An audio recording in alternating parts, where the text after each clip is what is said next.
Hallo, heute sind wir bei Fiaker Paul und Riding Dinner.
Prinzipiell ist es so, bei einem Fiakerpferd kann man damit rechnen, dass alle 5 Wochen ein neuer Beschlag gemacht wird. Das heißt, unsere Pferde tragen alle entsprechend ein Hufeisen.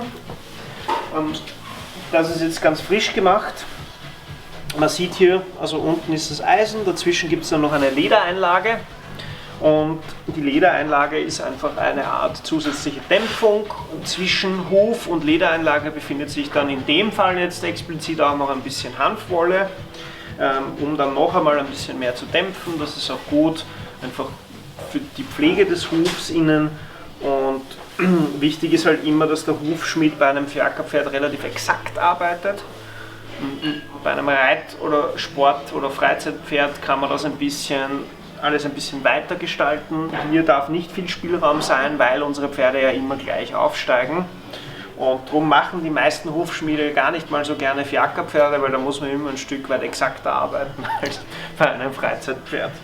In dem Fall ist es jetzt so, dass der Jimmy eine relativ dicke Ledereinlage bekommt von uns, aus dem einfachen Grund, weil er von Natur aus einen sehr weichen und elastischen Huf hat.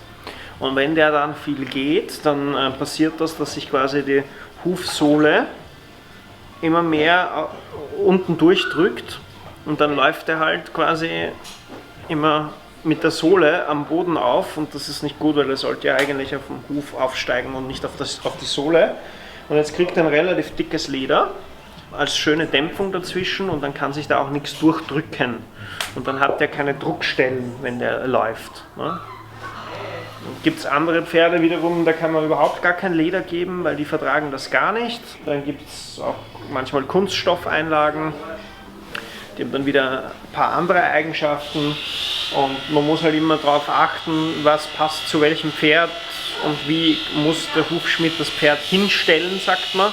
Also wo muss der was, wie viel wegschleifen und schneiden, dass das dann halt alles wieder passt, dass das Pferd auch anatomisch dann wieder natürlich dasteht. Und das macht der Hufschmied. Also ich bin jetzt auch kein Hufschmied und kein Profi. Darum haben wir ja den Felix. Aber im Prinzip wird immer geschaut, dass das so angepasst wie möglich wird. Dann gibt es zum Beispiel wiederum Pferde, die haben von Natur aus eine verkürzte Sehne. Da muss man dann auch wieder das Pferd anders hinstellen und kann man mit dem Beschlag dann zum Beispiel noch einiges ausgleichen, was die verkürzte Sehne betrifft. Also das ist halt sehr, ja, eine Wissenschaft für sich eigentlich. Ja.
Jetzt das Abonnieren nicht vergessen und aktiviert auch die Glockenbenachrichtigung, damit ihr immer eine Nachricht bekommt, wenn wir ein neues Video veröffentlicht haben.